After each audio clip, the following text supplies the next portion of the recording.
Usap-usapan nga sa social media ang naging post ng Facebook page na P-Pop Chika. Ivana Alawi pumili ng bagong double comedian na si Poo ang papalit daw kay Mona sa mga vlogs. Well, kung mapapansin nyo, parang magkahawig nga daw itong si Poo at si Mona.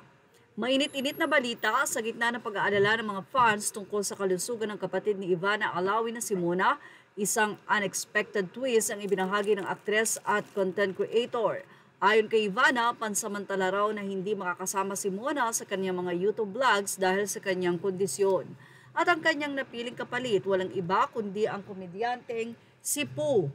Sa isang exclusive na pahayag, sinabi ni Ivana, napili ko si Poo kasi hawig sila ni Mona. Kaya pag nag-shoot kami, parang andyan pa rin si Mona kahit papano. Natural na natuwa ang mga netizen sa balitang ito. Kilala si Poo sa kanyang comedic timing at kakayahang gawing light-hearted ang anumang sitwasyon. Ngayon pa lang, excited na ang fans sa mga posibleng kulitan at tawanan na ihahatid ng tandem na Ivana at Poo. Sana gawing permanente si Poo, magkamukha naman daw, sabi ng mga netizen. Pasok kaya si Poo bilang double ni Mona?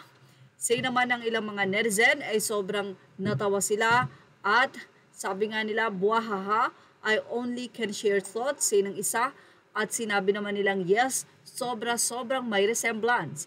Pwede nga daw maging magkapatid si Mona at itong si Poo. Anyway, I don't know kung totoo ang balitang ito, kung si Ivana mismo ang nagsabi nito, pero ito nga po ay usap-usapan sa social media.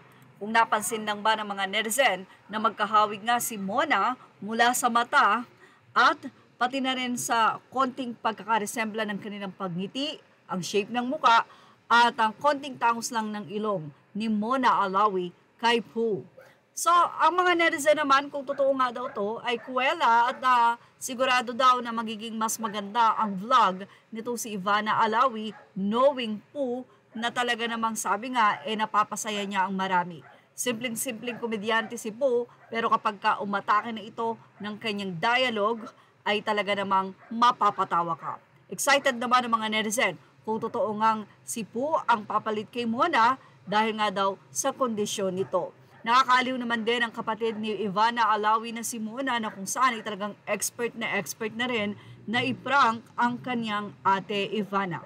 Well, tignan na nga lang natin sa mga susunod na vlog ni Ivana kung makikita nga ba natin si Poo doon at kung totoo ba ang mga balibalitang ito o ito ba ay for the clout lamang para lamang magbigay ng kasiyahan sa mga netizen.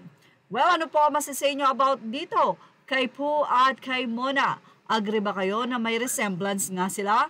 At yan ang ating Showbiz Snap update. Images are all credit to the rightful owners. Please like, share, and subscribe. And thank you for watching Showbiz Snap.